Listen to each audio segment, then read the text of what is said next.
ciertos errores y omisiones. Entre los aciertos, el más importante es la ley universitaria, ¿no es cierto? Porque eso oxigena la universidad, destierra el vicio de la elección con puerta cerrada, ¿no es cierto? Donde habían componendas, negociados, etcétera, ¿no es cierto? Ese es el más importante acierto. Entre los errores, por ejemplo, errores garrafales, por ejemplo, hay muchos.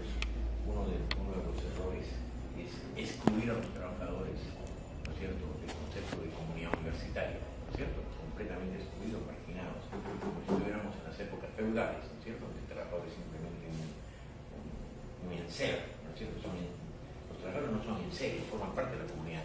30 años de su vida dedican a la universidad y no es justo que ni siquiera hay una definición de lo que es una comunidad universitaria, ni siquiera se considera parte, ¿no? Deberían formar parte. Yo soy partidario incluso de que los trabajadores deberían tener espacio en la asamblea universitaria con voz y con voto, ¿no es cierto? Tienen capacidad de gravitar en la universidad, porque si no, ¿cómo estimulas al trabajador? ¿Cómo lo comprometes en su esfuerzo? Que lo tiras como un mueble nada más, ¿no es cierto? Absurdo, y así hay una serie de errores, ¿no es cierto?, dentro de la concepción de la universidad, y omisiones graves, por ejemplo, ¿cierto?, una omisión muy grave. Entre los errores está también, por ejemplo, el marginar a los profesores mayores de 70 años sin previa evaluación, ¿no es cierto? Es un error gravísimo, ¿no es cierto? Porque otro error gravísimo es no acentuar la capacidad de la comunidad de ejercer su propio control.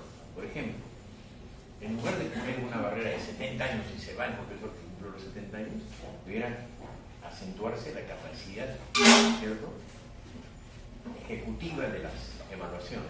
O sea, las evaluaciones deben tener peso definitivo, ¿no es cierto? No simplemente un trámite rutinario que se hace de encuesta, sino que la encuesta debería definir el destino del profesor.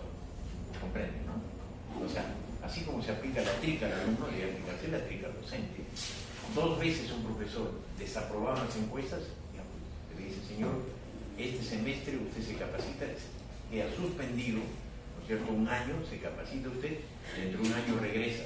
Si a la tercera vuelve a ser desaprobado, igual se le aplica la trica, ¿entiende? Eso me parece, sería correcto, ¿no es cierto?, sería justo, ¿no? Pero es un grave error de la comisión no haber considerado eso, ¿ya? Otro error de la comisión es no haber acentuado la capacidad de la propia universidad de supervisarse a sí misma, ¿no es cierto? Lo ponen guachimán encima. Esa es la visión de un general, ¿no es cierto? Como un guachimán encima que no es un héroe. Cosa que ha traído al final de cuentas estos conflictos, esas confrontaciones legales, ¿no es cierto?, en el Tribunal Constitucional. Pero la omisión, dentro de las omisiones, pero una omisión gravísima es la exigencia a los profesores de que tengan maestría y doctorado, y ni siquiera ponen como requisito que esa maestría y doctorado sean otorgadas por universidades acreditadas, ¿no es cierto? Entonces, ¿a qué está conduciendo eso? De que se ha convertido esa obligación en un gran negociado de las universidades chicha, a la que él ha querido combatir. ¿Por qué? Porque la mayoría de profesores está yendo a las universidades chicha a cumplir con ese requisito, cumplir formalmente con el requisito, porque viene el profesor y hay un decano, un candidato a decano, por ejemplo, que ha cumplido con el requisito de ser doctor con un diploma de la Universidad César Vallejo. Decano de la universidad, ¿no? O sea, postulante decano de la Universidad de Ingeniería, no así de qué facultad, ha acreditado en el comité electoral su condición de que cumple con el requisito doctor, un doctorado de la Universidad César Vallejo. Yo pienso que eso no es correcto, ¿cierto? Si estás postulando a ser decano de una universidad de ingeniería, debes tener un diploma de una universidad de similar jerarquía, ¿no es cierto? Y mejor todavía de una universidad acreditada oficialmente. Eso es parte de una ley universitaria.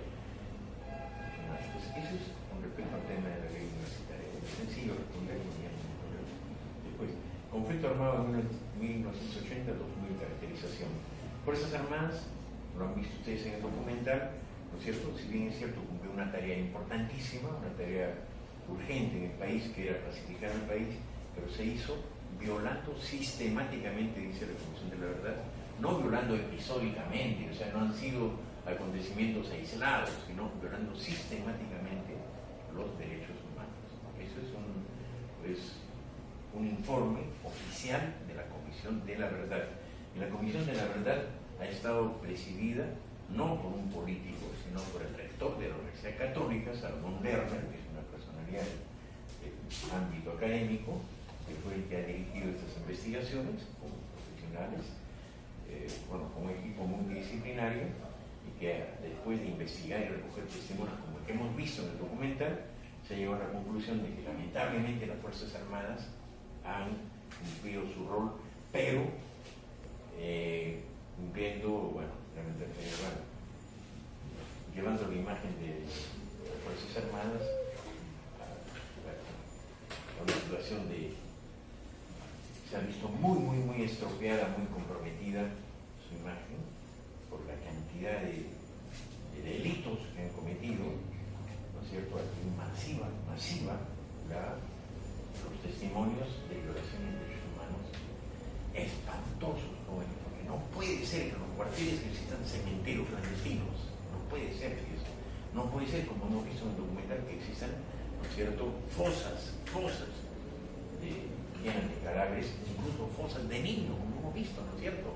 Esas cosas espantosas que han ocurrido, y es importantísimo, y era de mucho coraje la actitud del doctor Salomón Lerner de decir la verdad, porque se expone porque nadie le va a perdonar que le haya sacado a luz toda esta terrible verdad, ¿no es cierto?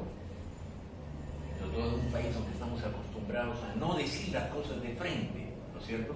Ustedes vean la prensa, revisen la televisión, se habla de terrorismo, pero se menciona solamente a Sendero y a la MRTA, cuando lamentablemente ha habido terrorismo de parte de los subversivos, terrorismo espantoso, han ensangrentado al país, pero ha habido terrorismo también de parte de las Fuerzas Armadas. Eso es lo triste, lo trágico, ¿no?, en este país. ¿Por qué es importante decir las cosas de frente? Porque nunca más debe ocurrir en el país, nunca más debe ocurrir eso. Pero si no decimos una cosa de frente, ahí tenemos que otra vez se repitan estos acontecimientos, estos sucesos tan tristes, que sobre todo han encontrado a la gente más humilde, a los que no tienen quien los proteja, ¿no es cierto? Es lo más tremendo, ¿no? Hemos visto en el documental esa gente que ha sido atropellada, masacrada por Sendero y por el ejército, ¿no es cierto? Esa gente sigue tomando agua, compartiendo el agua con los animales, ¿no? También ustedes se lo ven. Hay tremenda deuda con ellos, ¿no? Eso tenemos que ser conscientes. Bueno, con respecto a los presidentes de turno, bien, ustedes tenían que mencionar, aunque sea un poquito, Fernando Belaúnde Terry, un presidente que lamentablemente pecó de ingenuo, ¿no es cierto? Cuando aparece el movimiento subversivo, él salió con una frase que ha quedado acuñada en la historia, y dice, no, son abigeos, ¿no es cierto? ¿Saben lo que son abigeos? Son los que roban ganado. ¿Ya? Entonces, ¿qué pasó? En ese entonces, Belaúnde ya le había tocado enfrentar a grupitos de guerrilleros, ¿no es cierto? Estudiantes que chapaban el fusil, se iban a la sierra y pensaban que la población los iba a seguir, ¿no es cierto?, en su llamado a levantarse en armas contra la injusticia. Todos estos grupitos terminaron rapidísimo, digamos, aniquilados por el ejército. Muy fácil. Hubo uno de ellos, el más caracterizado, un tipo de mucho dinero, de la Puente, me apellida de la Puente, incluso de apellido aristocrático, ¿no es cierto?, dirigente de APRA, dirigente y fundador de APRA, que no estuvo de acuerdo con el viraje, con la derechización del APRA, y formó lo que se llama el APRA rebelde en Trujillo, incluso vinculado familiarmente al propio fundador del Partido Aprista y de la Torre. Este señor de la Puente se levantó en armas en el Cusco, ¿cierto? Dejó todas sus propiedades y se puso al frente de un grupo de soñadores, románticos que pensaban de que se podía cambiar el Perú fácilmente, como al estilo de Cuba. Estaba de moda en ese tiempo Cuba, pero fue fácil, no duraron ni un mes siquiera, el ejército los aniquiló. Y así hubo otro Lobatón en Junín que también se levantó, etc.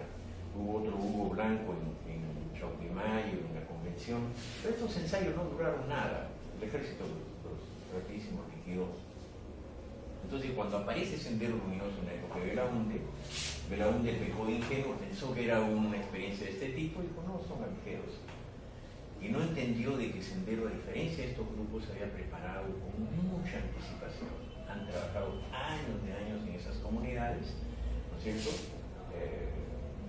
Catequizando con su ideología a los pobladores en un terreno muy fértil, porque la gente que está desamparada por el Estado, que nunca jamás ha recibido nada del Estado sino abuso tras abuso, ¿no es cierto?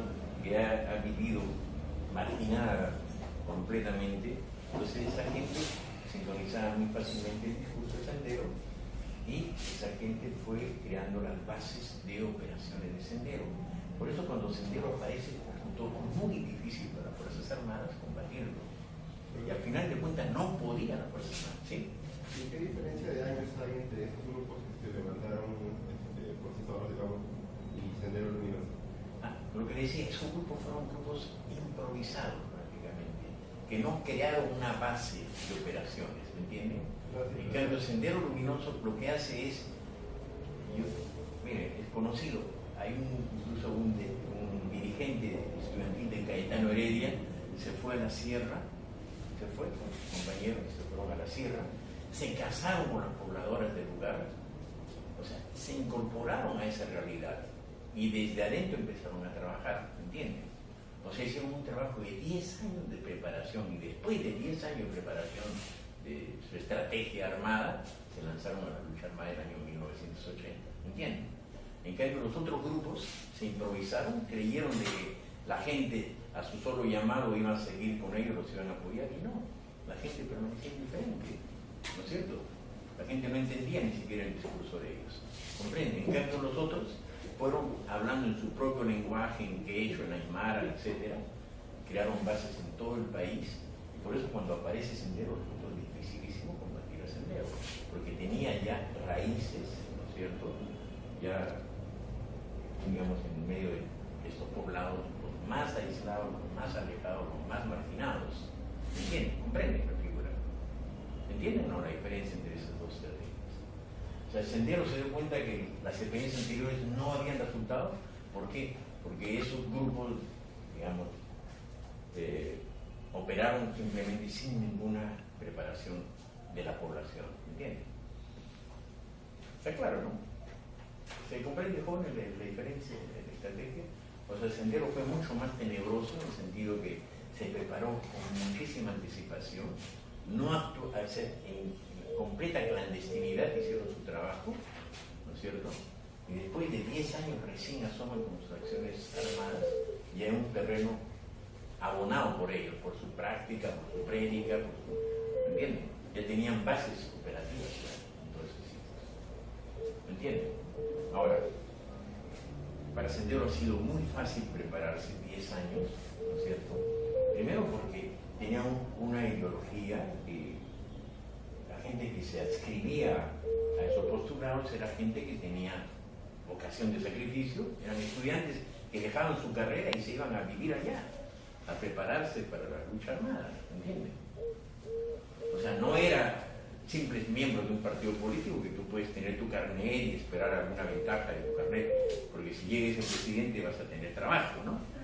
No era esa actitud, era una actitud que reclamaba sacrificio. Y esa gente era reclutada en las universidades, por ejemplo, en un terreno muy fértil, porque la juventud es romántica por su naturaleza, ¿entienden? La juventud es muy sensible, ¿no es cierto? Y muchos alumnos provincianos saben su realidad, conocen la precariedad en las condiciones en que vive la población, y bueno, pues abrazan esa causa, ¿no? De defender a los pobres, luchar por ellos, digamos, luchar por un país diferente, una realidad completamente opuesta a la actual, ¿no es cierto? Con igualdad para todos, etc., ¿no? Ese es el discurso de Sendero, un discurso que captaba a mucha gente, y es así como Sendero prepara toda su estrategia. Y ese fue el error de Verón de Terre, ¿no?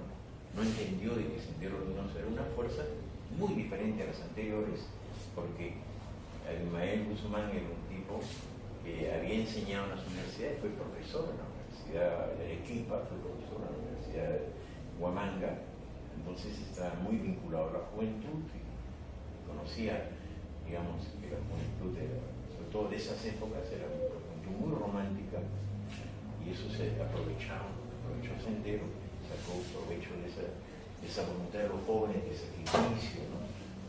Que reclutó a toda esa gente y esa es la gente que creó las bases de sendero.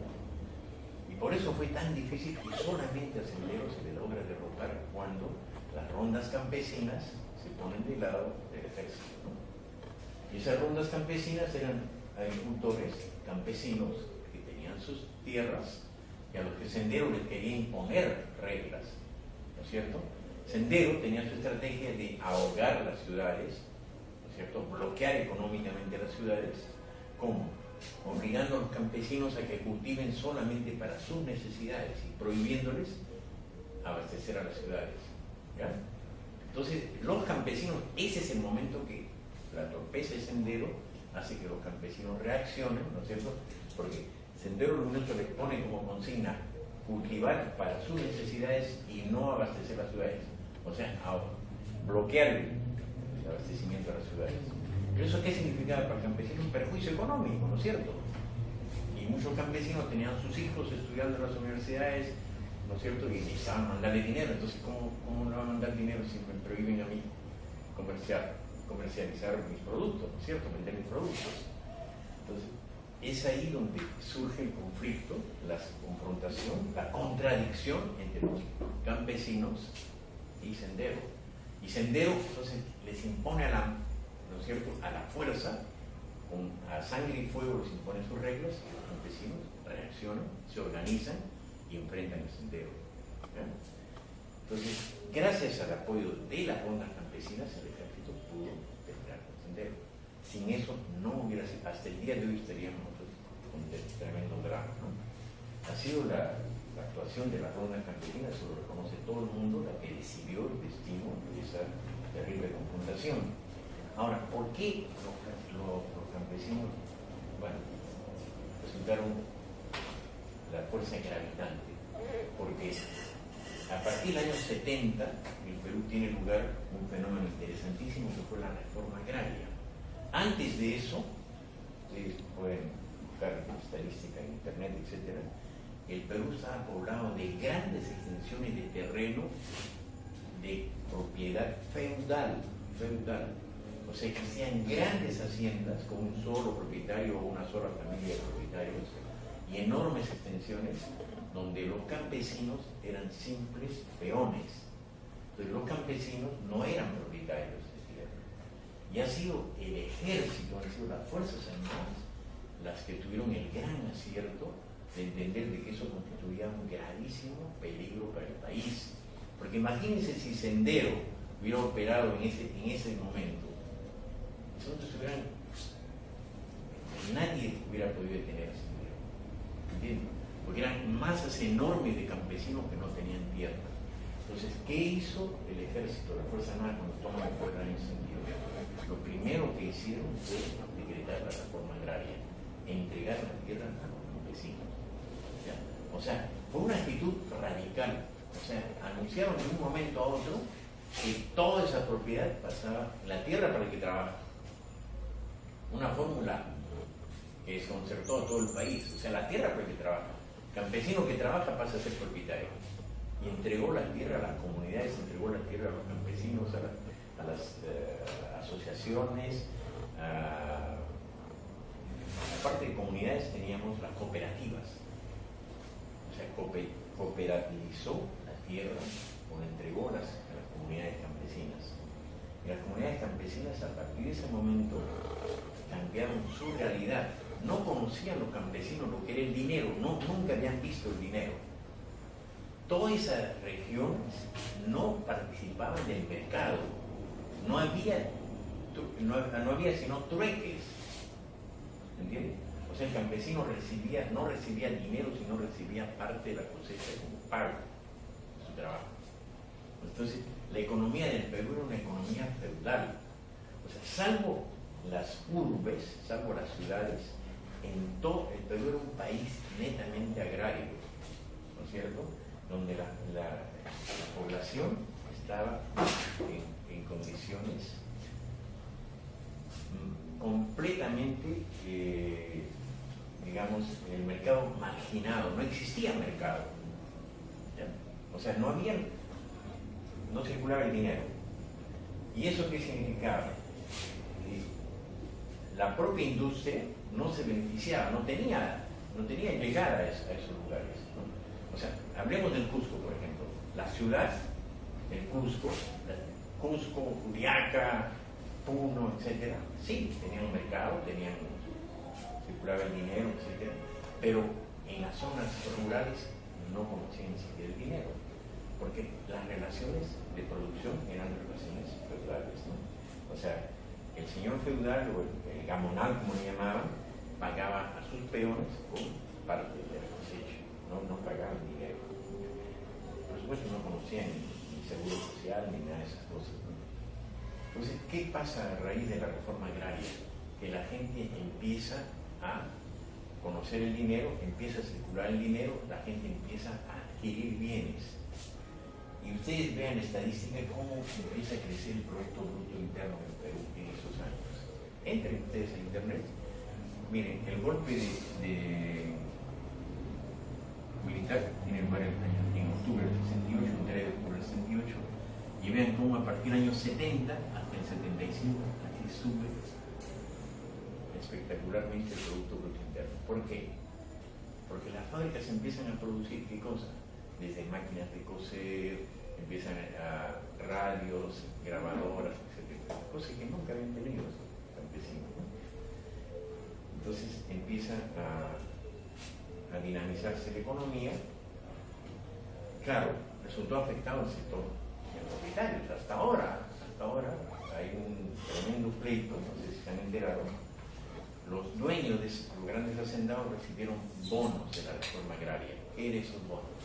Reconocimiento del Estado que tenía una deuda con ellos, pero como no había dinero para pagar, les entregaron en bonos certificados. Esos bonos los pueden negociar en el extranjero, pueden negociar aquí en la banca, pero como nunca se hicieron efectivos esos bonos, ¿cierto? Se fueron devaluando, hasta que ahora grandes bancos han comprado esos bonos a precios muy baratos y ahora le están haciendo un juicio al Estado para que pague esos bonos. Hay un juicio incluso internacional del Estado.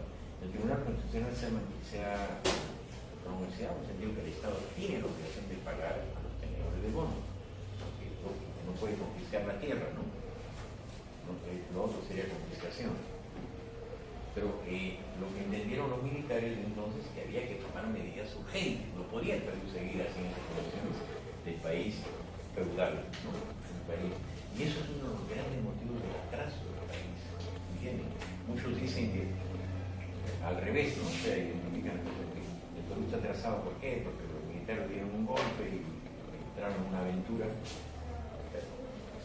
Lo que tienen que comprender es qué hubiera pasado si toda esa masa campesina, ¿no es cierto?, desheredada, sin tierra ni nada, se hubiera sumado a las huestes del Mael, ¿no? ¿Cierto? En cambio, al final resultaron enfrentando a Sendero Luminoso. ¿Por qué? Porque ellos eran propietarios. ¿Entienden? Era una situación completamente diferente. Una cosa es ser peón explotado, otra cosa es ser propietario del propio terreno, tienes que defenderlo, ¿cierto? Y eso para mí fue lo decisivo en este conflicto. Bueno, pero aún Eterno no entendió eso. El tema del resto de presidentes es Alberto Fujimori fue el más inteligente, el más acertado en lo que es estrategia antisubversiva. Es innegable. Él entendió que a Sendero había que enfrentar haciendo presencia del Estado en todas esas zonas abandonadas. Y es por eso que él empezó a invertir mucho dinero en carreteras, etcétera, en asistencias a poblaciones. Y a eso obedece que hasta ahora tenga un caudal electoral importante en provincias, porque antes de él nadie había llegado a esas zonas, ¿no? Lo triste es de que Fujimori compartió el gobierno con este señor Montesinos, ¿no es cierto? Y prácticamente instauraron un gobierno mafioso, corrupto y sobre todo muy comprometido con violaciones de los derechos humanos, y en donde el Perú pasó a ser un narcoestado. O sea, ustedes de repente no habían nacido, pero el Perú pasó a comprometer su imagen internacionalmente porque el avión presidencial sorprendido con droga, el barco estrella de la Armada peruana, sorprendido con tráfico de drogas. Diplomáticos peruanos comprometidos en tráfico de drogas. Y lo que es peor de todo, el propio Montesinos ha sido señalado por Vaticano, que era el número uno, el rey de la corte en el Perú, que lo denunció públicamente ante los tribunales, que Montesinos, Vladimiro Montesinos, que era el número 2 del gobierno, cobraba personalmente cupo por cada vuelo de droga que salía de la selva de Guayaga. Por cada avioneta cobraba. Y lo que es más grave, el Vaticano le señaló públicamente ante los jueces de que las bases de operaciones del ejército estaban al costado de las pistas de aterrizaje de las avionetas para controlar cuántos vuelos salían, pero no se les escape ni un vuelo sin cobrar, ¿no? O sea, prácticamente este señor Montesinos era el que controlaba todo el tráfico de drogas del Perú. Y hay que ser muy ingenuo para pensar de que Fujimori no sabía nada de estas cosas, ¿no? Eran socios, habían 3 socios, ¿no? Uno era Hermosa Ríos, el presidente del Comando Conjunto de las Fuerzas Armadas, el otro era Montesinos y el otro era Fujimori, ¿no? Los 3 eran íntimos socios de todos los proyectos del Estado, ¿no es cierto? Y hubo un rector de la universidad que me hizo un comentario que dijo: ellos jamás se van a apartar uno del otro porque están agarrados de sus testículos, así, no pueden apartarse uno del otro, ¿no? Es una figura así, o sea, están muy comprometidos en sus intereses personales. Y llegó el escándalo del país, yo creo que la peor época de imagen del Perú ha sido esa, cuando se descubre que Montesinos y Fujimori resultaron comprometidos en el tráfico de armas.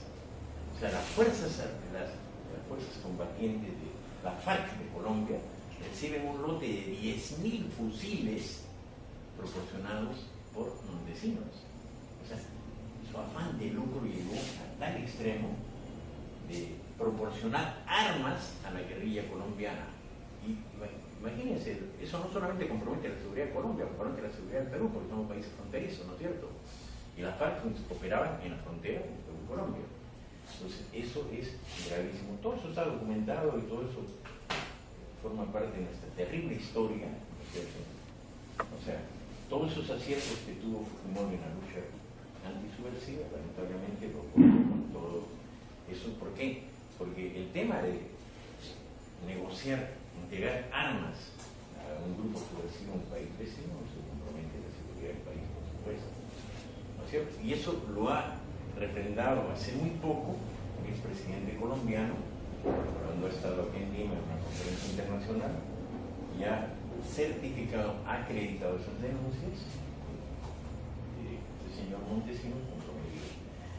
Claro, el señor Fujimori dice que no tenía nada que ver con eso, que no sabía nada de eso, pero si es que no sabía eso, realmente es tan inútil que no saber lo que hace tu brazo derecho. Bueno, y en lo que respecta al señor Alan García, tampoco destacó en la lucha antisubversiva lo que dice la comisión de que los problemas económicos que generó este señor Alan García contribuyeron a alimentar el descontento de la población y el descontento de la población abonaba más a favor de los subversivos, ¿no?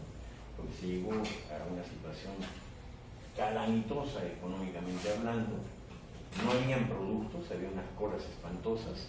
Tú ibas a comprar azúcar, arroz, te obligaban a comprar shampoo, te obligaban a comprar, no sé, cualquier cosa que quería el comerciante, te chocaba. ¿Quieres 2 kilos de azúcar? Bueno, tienes que comprarme shampoo, tienes que comprarme detergente, lo que sea, te obligaba a comprar, ¿no? Y encima los precios subían cada día, ¿no? Fue una cosa espantosa del gobierno. Y aparte de eso, con denuncias muy graves de violaciones de derechos humanos. Yo les digo, es muy fácil para ustedes pueden pensar de que hay algún ánimo de hacer contrapropaganda, pero hay hechos históricos. Vayan ustedes, ¿por qué está cerrado hasta el día de hoy el frontón? La isla del frontón era un penal. ¿Por qué lo han cerrado? ¿Saben por qué? Porque lo bombardearon. Fue bombardeado Entren ustedes a cualquier fuente histórica, ese penal, o sea, los subversivos, como en cualquier penal, se levantaron, tomaron el penal, ¿no es cierto?, reclamando, como siempre hacen, queman los colchones, etc. ¿Y cuál fue la decisión del gobierno? Simplemente ordenó a la Marina a cualquier precio aplacar eso. ¿Y cómo lo aplacaron? Bombardeándolo, o sea, no quedó piedra sobre piedra en ese penal, murieron todos. Unos cuantos se salvaron heridos graves. Bueno, eso no es en ninguna parte una actitud civilizada, ¿entienden? Eso no es, eso es simplemente masacre. Y en el penal de Lurigancho lo que hicieron fue cada reo que se entregaron así de rodillas, balazo en una nuca. 183 presos muertos en el penal. Yo digo, a Fujimori, por el caso de la Cantuta, que han sido 10 víctimas, 9 estudiantes y un profesor, el caso de la masacre de Onguanta, ¿no es cierto?, han sido más de 10 los muertos, lo han sentenciado a 25 años de cárcel. Y este señor Hernán García no tiene ni un día de cárcel, cuando él debiera realmente responder ante los tribunales internacionales. Eso ha sido una masacre espantosa. ¿Y por qué? Porque este señor, que tiene su ego muy, muy, muy alto, ¿no es cierto?, cuando vienen de todos los países a homenajearlo a él, porque lo consagraron presidente de la Socialdemocracia Mundial.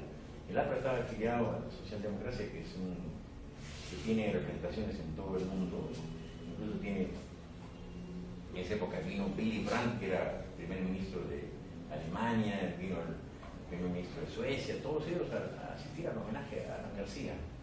Pero este homenaje lo empañaron los presos, o sea, aprovecharon que vino toda la prensa de todo el mundo para homenaje a Alan García, y aprovecharon ese momento y tomaron los penales, donde estaban los recursos del terrorismo, ¿no? Tomaron los penales y quemaron sus colchones, etcétera, para atraer la atención de la prensa. ¿Y cuál fue la actitud de Hernán García? Ordenó que a sangre y fuego aplaquen eso porque distraían a la prensa, o sea, en lugar de enfocar la atención en el homenaje, los periodistas hicieron los penales. Entonces, bueno, yo comparo eso con la actitud de un señor que hace su fiesta de 15 años a su hija y entra un borracho a la fiesta, ¿no? Entonces, lógico, le malogra la fiesta, ¿no? Pero si tú al borracho le vas a meter un balazo, estropeas toda la fiesta, ¿no es cierto? Al borracho tiene que agarrarlo, sacarlo con buenos modales, lo pones en la calle y lo entregas a la policía, ¿no es cierto? Pero este señor Alan García, en su ego inflado, porque no simplemente están malogrando su fiesta, bueno, silencios a todos, ¿no? Y eso fue una masacre espantosa. Para mí es una de las páginas más tristes de la historia de los derechos humanos. Pero, bueno, eso más o menos es en el segundo caso en el terrorismo. La siguiente pregunta: ¿cuáles son los mensajes centrales del documental Chongui, Horror sin lágrimas? Lo que ustedes ya conocen, ¿no es cierto? Que ya basta de violaciones de los derechos humanos y basta de segregar a la población más marginada. Hay que poner atención en la deuda que se tiene con ellos. La siguiente pregunta: en el marco del conflicto armado, la población urbana se mantuvo indiferente. ¿Por qué? Por el racismo que existe en nuestro país. Son choclos, son serranos. La población en Lima sabía que ocurrían esto. Había esporádicamente denuncias, pero nadie reaccionaba. ¿Entienden? ¿Por qué? Porque, bueno, pues si es que hay que terminar con terrorismo y matar a 100 campesinos, ¿qué se va a hacer? ¿Me entienden? Pues nadie se ponía en pellejo a ver que esté tu familiar dentro de esos 100 campesinos. A ver si te va a doler o no te va a doler. ¿No es cierto? Si tu familiar va a ser asesinado, ¿no es cierto?, porque lo confundieron con terroristas o porque sospecharon que era terrorista. Entonces, había una actitud realmente de desprecio y sobre todo discriminación racial, que es lo que dice la Comisión de la Verdad. No, ese es mi punto de vista que yo comparto con la Comisión de la Verdad, pero la Comisión de la Verdad ha sido la primera en dejar en claro que la propia actitud de los militares era una actitud nutrida de terrorismo. Son chavalos, son indios. Total, si tenemos que liquidar el terrorismo y hay que desaparecer, lo desaparecemos. Esa es la actitud de soberbia y la actitud de racismo, ¿no? Eso es lo que explica. La Comisión de Educación aprobó una nueva ley universitaria al amparo de su diagnóstico. Describe ese enfoque. Bueno, el enfoque es, ¿qué es lo que faltó en ese enfoque? En ese enfoque lo que faltó en primer lugar, decir bien claro, ¿qué modelo de universidad se necesita? No qué parche tenemos que poner en la universidad, no qué modelo. O sea, ¿universidad para qué? ¿Universidad para formar tecnócratas simplemente? Al formar tecnócratas estamos resolviendo el problema de las empresas, ¿no es cierto? Eso es importante, es necesario. ¿Pero es suficiente eso? O sea, ¿cuál es entonces la diferencia entre el instituto y universidad? ¿Me entienden? Eso lo tenía que ver el general Mora. Hasta la fecha se confunden las universidades con los institutos. Una universidad tiene que formar integralmente. Un instituto adiestra, una universidad forma, esa es la diferencia. Es lo que no ha visto el general Mora, ¿me entienden? Ese es el error de enfoque. Y si tuviera ese enfoque, él entendería de que la universidad tiene un compromiso con el país. La universidad no está respondiendo a ese compromiso. ¿Qué universidad se pronuncia sobre los problemas del país? Ninguna. ¿Qué universidad sirve de asesora, de consultora del país? Ninguna, ¿sí o no? Cada universidad está enconchándose en sus propios problemas. La UNI está enconchándose en sus propios problemas, ¿sí o no? O alguna vez la universidad se ha pronunciado sobre temas técnicos, no digo temas políticos, ¿eh? La universidad no tiene por qué meterse en política como institución. No tiene por qué, cuando yo digo no tiene que meterse en política, me refiero a política partidarista, ¿no es cierto? No tiene por qué pronunciarse ni a favor ni en contra de nadie. La universidad tiene que pronunciarse en torno a los problemas del país. Si hay un problema que nadie lo ha resuelto, por ejemplo, el Perú tiene suficientes o no reservas para exportar gas. Es un tema técnico, ¿sí o no? La universidad tiene una producción de petróleo, ¿sí o no? Petróleo y gas. Entonces, ¿por qué no se pronuncia en la universidad? ¿Por qué? Porque, pues nos pronunciamos y chocamos con nuestro benefactor, que es nuestro donante. ¿Me entiende? Entonces, la precariedad económica hace que nosotros estemos sometidos a las posibilidades de obtener donaciones. ¿Me entiende? Eso es absurdo, ¿sí o no? Estamos hipotecados. La universidad no se pronuncia sobre los conflictos del país. La universidad tiene facultad de ingeniería ambiental. ¿Por qué la universidad no dice, a ver, momentito, hay un conflicto en el país, vamos a enviar a nuestros expertos para que hagan una evaluación de ese estudio de impacto ambiental que ha generado tantas muertes? Todas esas muertes que han tenido lugar en Tía María han sido un producto, ¿no es cierto?, el enigma ese. Ese estudio de impacto ambiental, ¿se puede validar sí o no? ¿Quién está más autorizado que esto, si no es la Universidad Peruana? ¿No es cierto? Entonces, los campesinos, los agricultores podían confiar en una universidad, ¿sí o no? Porque confiar con un ministro, bien difícil, ¿no es cierto, jóvenes? Sobre todo en el caso de ese Tía María, ¿no es cierto? Porque yo le puedo adelantar un poquito, adelantándome al tema de mi vida. La UNOPS es una oficina de las Naciones Unidas, ¿no es cierto?, que asesora a los países en esos temas técnicos científicos. Y a la UNOPS, el Ministerio de Energía y Minas le encarga evaluar el estudio de impacto ambiental que hizo las aulas. Y la UNOPS hace 134 según unos, según 138 según otros, observaciones. ¿Ya? ¿Y qué hace el ministro de Energía y Minas? Los despide. Olímpicamente los despide. Dice, no señores, no queremos más trabajar con... Después de haber firmado un contrato por $100 millones para que ellos evalúen los 200 más importantes proyectos de inversión en el país. Naciones Unidas lo despide olímpicamente el ministro. ¿Por qué? Porque han tenido el atrevimiento de hacer un estudio científico técnico. ¿Eso es justo, jóvenes? ¿Eso es correcto? Y todas esas muertes son culpa de ese ministro y del ministro del Medio Ambiente, que han sido cómplices de esto. ¿Ustedes creen que esos pobladores que son locos? ¿O son simplemente manipulados por unos agitadores? No. El agitador acá es toda esa vergüenza de corrupción que hay en el Estado. ¿Me entienden? Porque si la cosa la hace transparente, no tiene nadie que reclamar, ¿no es cierto? Exacto. El ministro debió decir, a ver, que venga a la Universidad de Ingeniería. Bueno, no invitaron a la Universidad de Ingeniería, invitaron a las Naciones Unidas. Es un organismo de prestigio mundial. Y todo eso lo tiraron al tacho y la universidad le tiró, el Estado peruano, el ministro de Ingeniería, le tiró perro muerto a las Naciones Unidas. Entonces, ¿qué hace la UNOPS en respuesta? Como lo largaron y encima no les pagaron un centavo, colgaron en su página web las observaciones. Y ahí es donde salta todo el problema. ¿Se dan cuenta? Los pobladores se enteran de que le están mintiendo. Entonces es lógico la respuesta de los pobladores, ¿no es cierto? Bueno, y ahora esos pobladores están perseguidos, están presos, ha habido violencia, por supuesto. Pero ¿cuál ha sido la respuesta del Estado? Movilizar hasta el ejército Esa es respuesta, jóvenes. No es mejor sentarse y dialogar y decir, bueno, ya, perfecto, convoquemos a un tercero para que haga eso. No, no han querido nunca más tratar el tema de evaluación de impacto ambiental. ¿Eso es vital o no para los pobladores? ¿Es vital o no saber qué es lo que va a pasar cuando empiece a operar esa empresa al costado nuestro? ¿Es vital o no, jóvenes? Entonces se dan cuenta cómo se manejan las cosas en el país. Y todo eso ocurre, jóvenes, porque nuestro país está podrido por la corrupción. Nuestro país ahorita es víctima del cáncer de la corrupción. Es un cáncer que está avanzando espantosamente y está penetrando en todos los tejidos sociales, lamentablemente. La universidad, no es casual los escándalos acá en la universidad, ¿no? La universidad también entró, que se contaminó también con ese drama, ¿me entienden? Y lamentablemente nosotros somos complacientes con ese drama. Nos hemos demasiado, no solamente habituado a eso, sino somos tolerantes. A veces digamos, roba pero hace obras, ¿no es cierto? Entonces vamos a elegir un candidato que robe también, pero que haga obras, ¿no es cierto?, para el rector de la universidad. ¿Le parece? No es justo, jóvenes, eso no es correcto.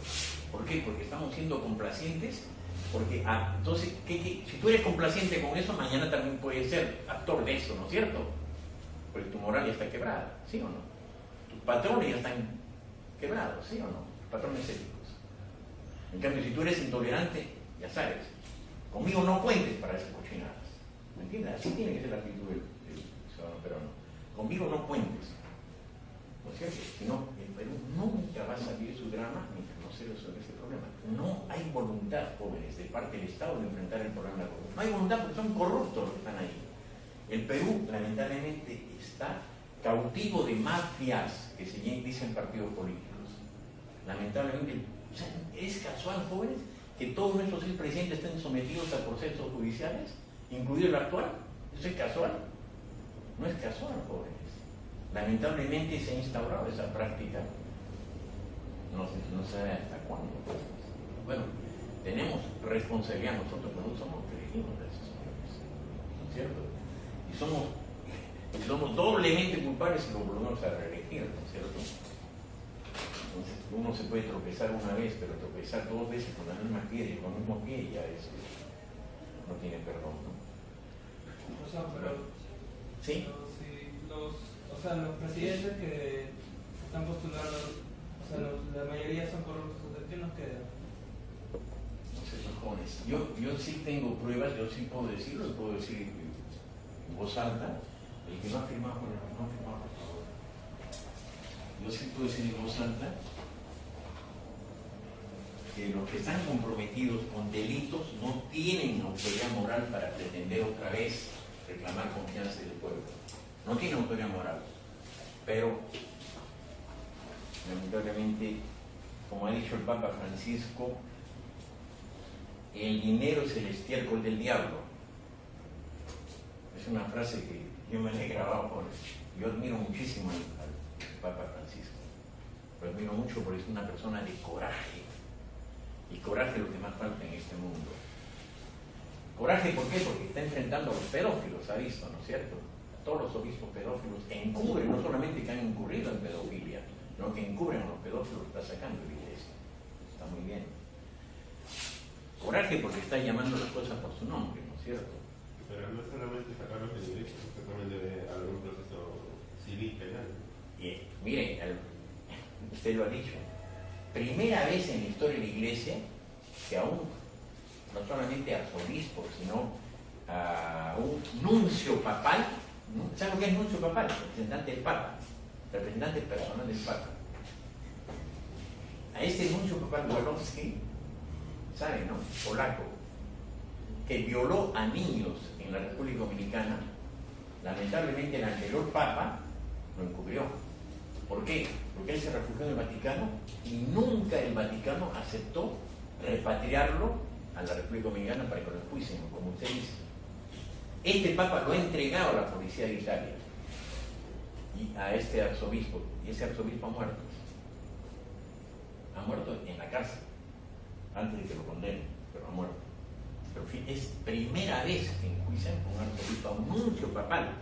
Un nuncio papal, como era polaco, era íntimo de Juan Pablo II. Quizás por esa amistad el Papa lo descubrió, no permitió que lo repatrien a la República Dominicana. Eso está en comercio en la República, entren a internet. Fue en el caso de este anuncio papal que se fugó de la República Dominicana, se refugió en el Vaticano. ¿Se da cuenta? O sea, le digo, en el Perú, 2 obispos han sido destituidos. Uno, el obispo auxiliar de Huamanga. ¿Por qué? Por violación de menor. Y el segundo es un obispo castrense, o sea, adscrito a las Fuerzas Armadas. ¿Por qué? Porque hizo un hijo y no quiso firmar. Aquí en Perú los otros han sido destituidos por el Papa. Ahora, hoy día, en la República, denuncian a Cipriani por caso sodalicio. ¿Saben lo que es sodalicio, no? Es una agrupación, es como los fundadores, los líderes de ese. Es como el Opus Dei, ¿no es cierto? En cada iglesia hay una congregación. Es una congregación sodalicio. Una congregación muy conservadora.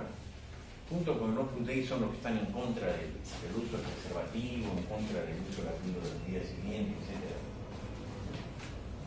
En sodalicio, el presidente, un tal Luis Figari, ha sido denunciado por el presidente de sodalicio, esa congregación católica, ha sido denunciado por violar menores. Y ahora lo están denunciando a Cipriani por descubrir, bueno, no sé qué quedará. Pero yo le digo, el Papa ha tenido el gran coraje de llamar las cosas por su nombre, y a mí me ha gustado mucho esa fórmula, que el dinero es el estiércol del diablo, ¿no?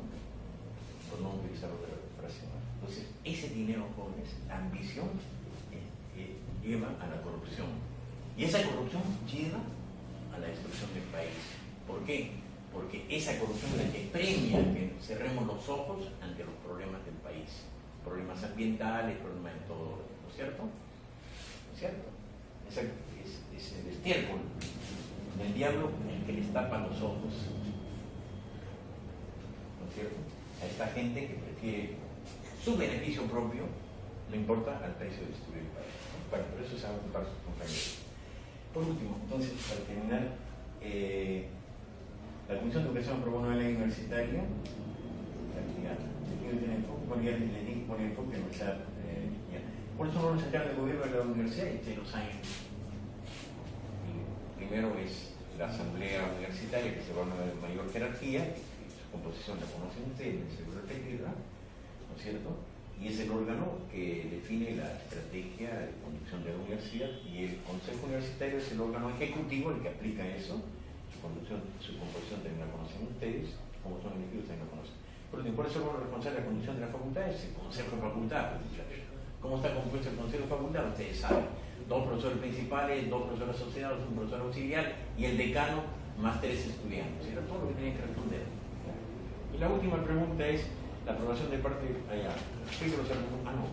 los argumentos a favor y en contra de la constitucionalidad de la ley universitaria. ¿Qué cosa es lo que está a favor de los que digamos defienden que es una ley constitucional?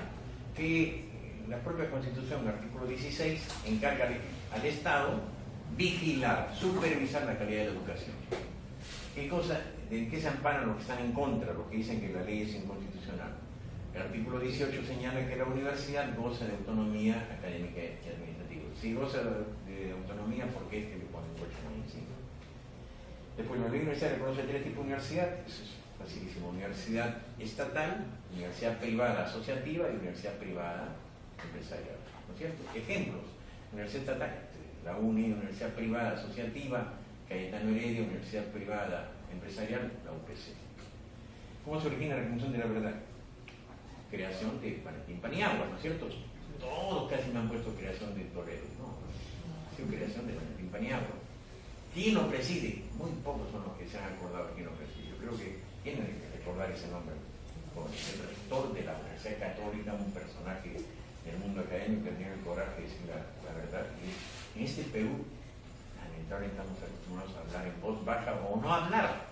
Este señor ha hablado bien fuerte, yo lo respeto muchísimo. Ustedes lo conocieran, es sencillísimo, humilde, y es un personaje muy. Ahora está al frente de lo que es esta fundación, la Sociedad Filarmónica ya cesó como rector, ¿no? Ahora está frente a la Sociedad Filarmónica, es un personaje súper muy culto.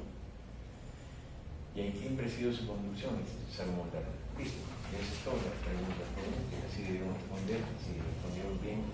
Ahora, yo no sé cómo les hago llegar sus notas, porque como les expliqué, nos estuvieron temprano,